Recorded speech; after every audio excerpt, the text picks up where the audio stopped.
పచ్చ నేతలకు పగలే చుక్కలు కనిపిస్తున్నాయి. జాతీయ మీడియాలో వస్తున్న సర్వేలు టీడీపీ నేతలకు కంటి మీద కునుకు లేకుండా చేస్తున్నాయి.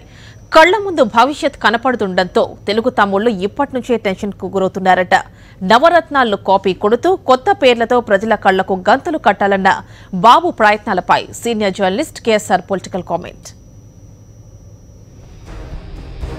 ఏపీ ముఖ్యమంత్రి చంద్రబాబు నాయుడుకు తాజాగా వచ్చిన సర్వే తర్వాత మరింత భయం పట్టుకున్నట్లు స్పష్టంగా కనిపిస్తుంది. టైమ్స్ నౌ సర్వే ప్రకారం వైఎస్ఆర్ కాంగ్రెస్కు 23 లోక్సభ సీట్లు వస్తే తెలుగుదేశం పార్టీకి కేవలం 2 వస్తాయని అంచనా. ఈ సర్వేతో మరింత బెంబేలెత్తిపోతున్న చంద్రబాబు నాయుడు తన శక్తియుక్తులన్నింటినీ ప్రయోగించి ప్రజాభిప్రాయాన్ని మార్చాలని విశ్వయత్నం చేస్తున్నారు. అందులో భాగంగా వృద్ధాప్య పెన్షన్లను స్వయంగా పంచే కార్యక్రమం చేపట్టి అదేదో పండగలా అంతా అనుకోవాలని ఆయన తాపత్రయపడుతున్నారు. ప్రతి నెల ఇచ్చే పథకాన్ని వైఎస్ఆర్ కాంగ్రెస్ అధినేత జగన్ పుణ్యమా అని మరో 1000 పెంచి ఇస్తున్నారు. దానికి పెద్ద హడావుడి. ప్రతి నియోజకవర్గంలోనూ సభలు, వాటిలో వృద్ధులు సొమ్మసిల్లిపోయేలా చంద్రబాబు కానీ ఇతర టీడీపీ నేతలు కానీ స్పీచ్లు ఇవ్వడం. వివిధ ప్రాంతాల్లో ఈ బాధ తాళలేక 3 చనిపోయారని వార్తలు వచ్చాయి. ఈ పెన్షన్లు పొందిన వారు మళ్లీ టీడీపీకే ఓటు వేయాలని ఒట్లు కూడా వేయించుకునే నీచ సంస్కృతికి కొన్ని చోట్ల టీడీపీ నేతలు దిగజారుతున్నారట.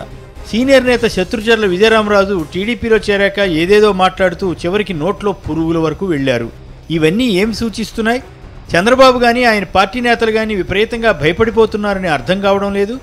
ఒక్క మాటకు చంద్రబాబు జవాబు చెప్తే మనం ఒప్పుకోవచ్చు. వైఎస్ఆర్ కాంగ్రెస్ అధినేత జగన్ తన పాదయాత్రలో తాము అధికారంలోకి రాగానే పెన్షన్ 2000 రూపాయలు చేస్తామని చెప్పారా లేదా? అప్పుడు దాన్ని టీడీపీ నేతలు విమర్శించారా లేదా? ఇప్పుడు ఎన్నికల ముందు హడావుడిగా ఓటమి భయంతో తాము 2000 రూపాయలు ఇస్తామని చెప్పి పెన్షన్లతో పాటు ప్రభుత్వ ప్రచారం కింద కోట్ల రూపాయలు ఖర్చు చేస్తున్న తీరు దారుణంగా ఉంది. జగన్ పెన్షన్ల పెంపుదల హామీ ఇవ్వకపోతే చంద్రబాబు వీటిని పెంచేవారా?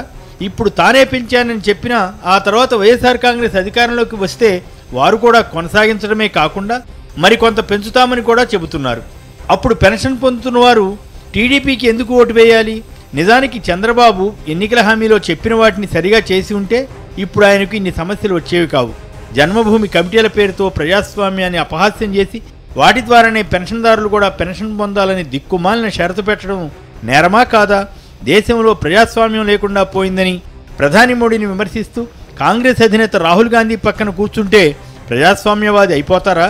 అంతేకాదు, మోడీ రైతులకు ఇస్తున్న సాయం 6000ను లెక్కించి ఎకరాకు 500 ముష్టి వేస్తారా అని చంద్రబాబు ప్రశ్నించారు. ఇది వినడానికి బాగానే ఉంది. కానీ చంద్రబాబు పెన్షన్ల పేరుతో ఎంతకాలం నెలకు 1000 రూపాయల చొప్పున ఇచ్చారు. అంటే రోజుకు 33 రూపాయల. దాంతో ఎవరైనా జీవించగలరా?